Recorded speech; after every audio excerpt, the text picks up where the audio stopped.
Creatures that stalk in the night and feast on the blood of the living. Hello, Philip. Hello.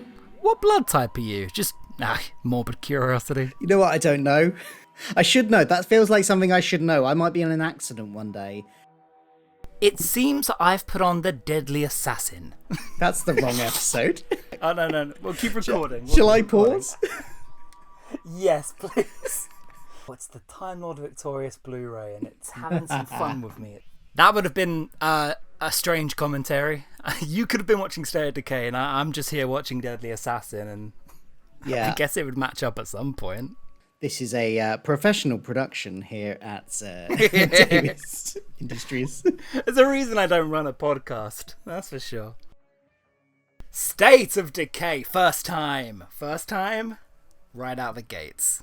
So starting on episode 3, and actually a brilliant cliffhanger. This might seem random, I just thought episode 3 and 4 is where all the good stuff is. Yeah, I mean, it makes sense, because before then they're just milling around with some villagers, really, aren't they? Parts 1 and 2 predominantly are just walking to and from the castle.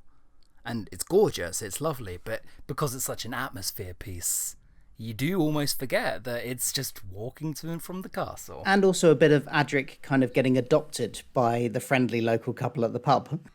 Please take this terrible boy. No one will have him. I don't want to make it a Adric bashathon, but this is not Matthew Waterhouse's finest hour. It would be insincere to say that it is, acting-wise. What would you say is his finest hour? That's an excellent question. The chemistry definitely isn't there between the cast with him there. It's a bit more there with the Fifth Doctor.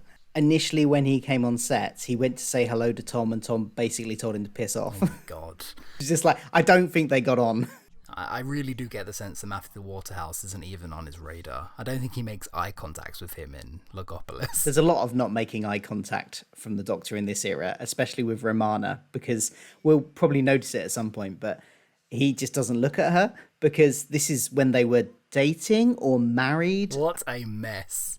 Okay, so State of Decay. This whole season, actually, I have to say it's my favourite Tom stuff.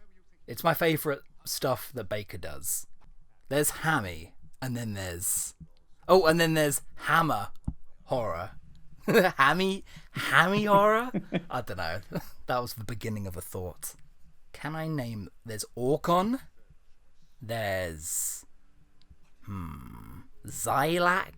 And the woman is called... Jane. Jane. Just something really lame, like Jane. I think when I first watched them, I felt like the E-Space trilogy was Doctor Who going into uncharted territory, doing things we could never do before in the show, like even just on a conceptual script level.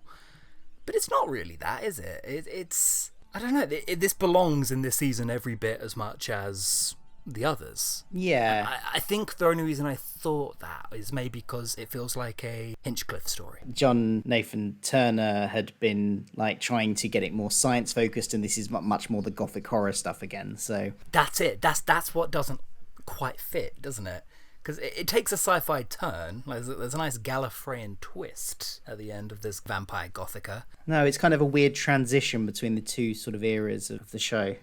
The one thing I like about this story is that it does kind of give you like these hints of the mysterious past of the Time Lords, this whole war they had with the vampires, which they're kind of going into here. It's kind of interesting. And something they, recently with the Time Lord Victorious stuff, they've kind of come back to. Just about to say.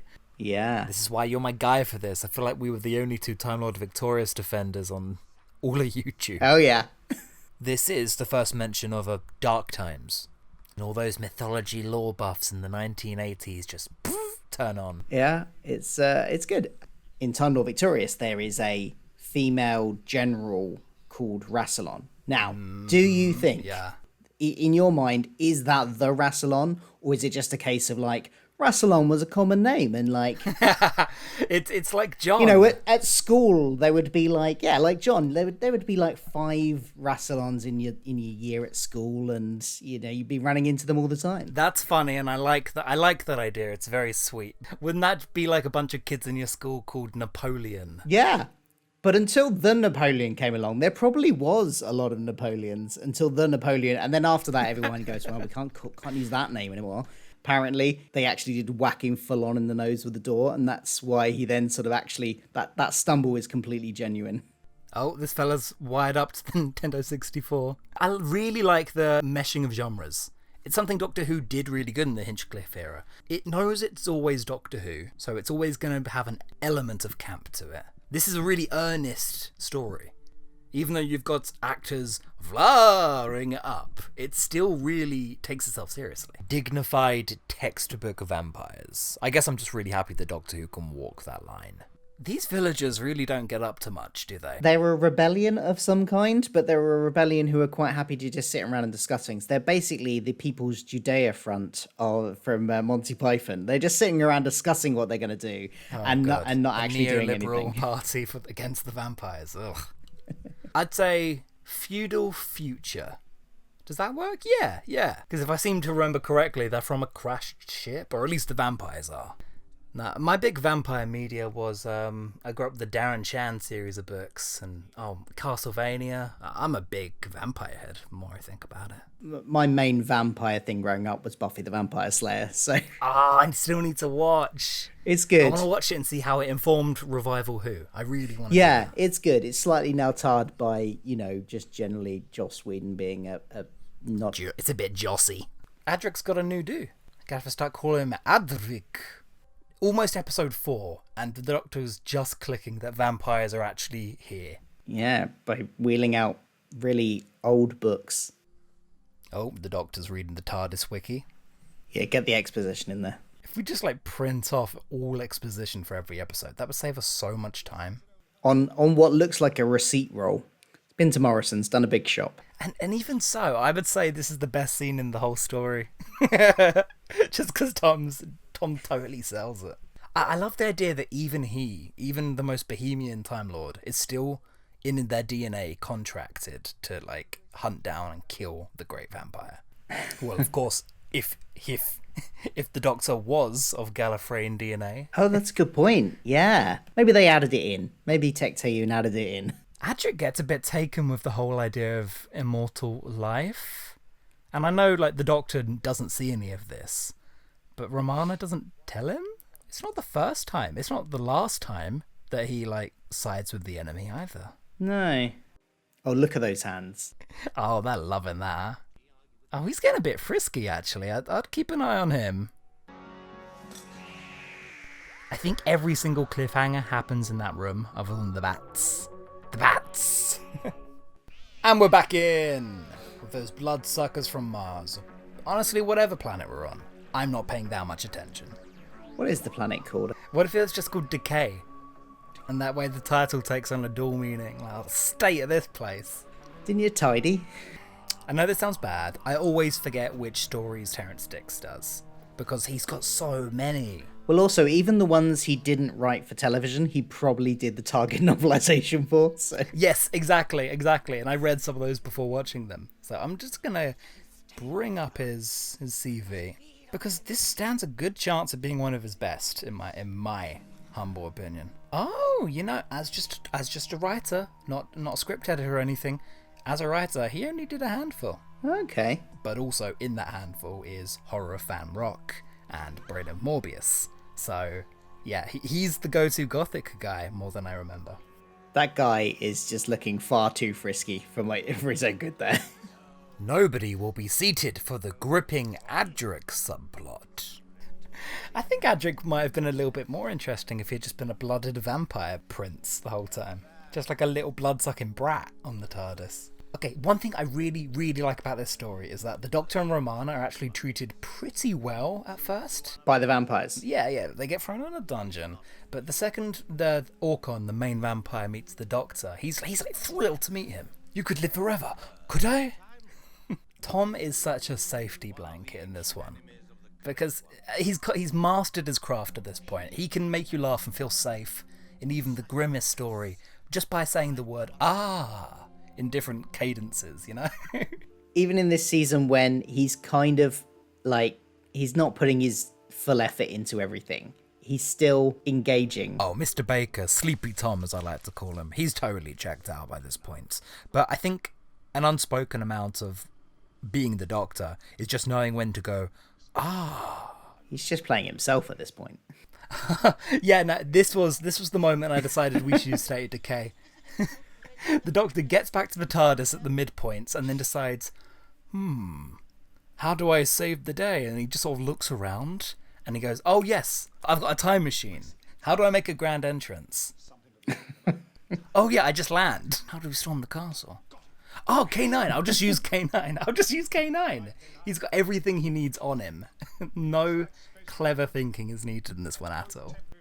The way they're moving is so theatrical, like they're performing to an audience right in front of them and they're on like the Globe Theatre stage. I'm so there for it.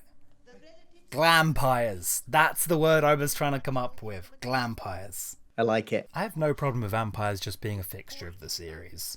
At this point, I honestly think there might be more. I think they're more of a recurring villain than, like, the Cybermen, honestly.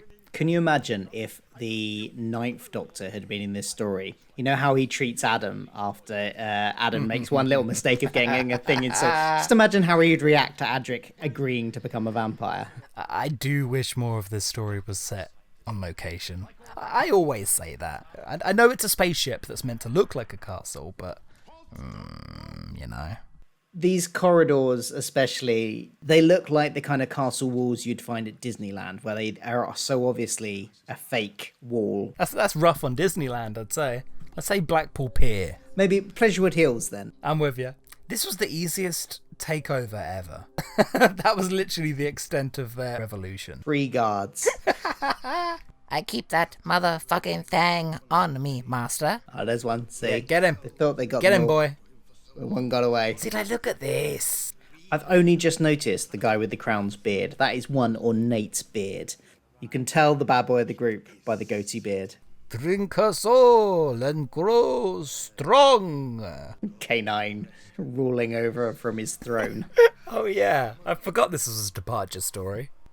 I was built to rule, mistress. I reckon they were better off with the vampires. Is my copy of State of Decay working? Was it going... I think mine was doing the same thing on BritBox, so... Here comes the hand. Yes! I like my Doctor Who as Scooby-Doo as possible. The great vampires waving towards friends. He's so sweet. Hang on, I've just realised every human settlement in the E-Space trilogy comes from random spaceships that I guess have also fallen into E-Space. Is it that no life is meant to be in here whatsoever and things keep falling in like the Torchwood Rift? I like that. It's the Bermuda Triangle of the Yes, Doctor Who universe. yeah, that's great. Oh, that beard's not looking so good now. Oh no, he aged much worse than the others. He's looking like the Brendan Fraser mummy over there. Why did he get it so bad? Oh, hang on, they look like the vampires from Time Lord Victorious now. This is Doctor Who really nailing the basics. I'll say that. Well, damn, another civilization saved by Doctor Who. And it doesn't even feel like the Doctor tried that hard. He kind of just strolled through that adventure a bit. Why doesn't he take Adric home? Because he says there he's going to take Adric home. What happens that stops him taking Adric home? Philip, it's because they have so much good chemistry. Obviously. They get along like the best of pals. Why would he send him back? Well, thank you for joining me. Thanks for having me. It's just a good episode of Doctor Who. Standard fare, even. They should have done the ending credits on an organ. On a church organ. That would have really sold it. Mine's going over on to the next episode. Need to stop that. No BritBox. No, We'll I don't want to hey, watch another we'll one keep right going. now. Warriors Gate. Let's go.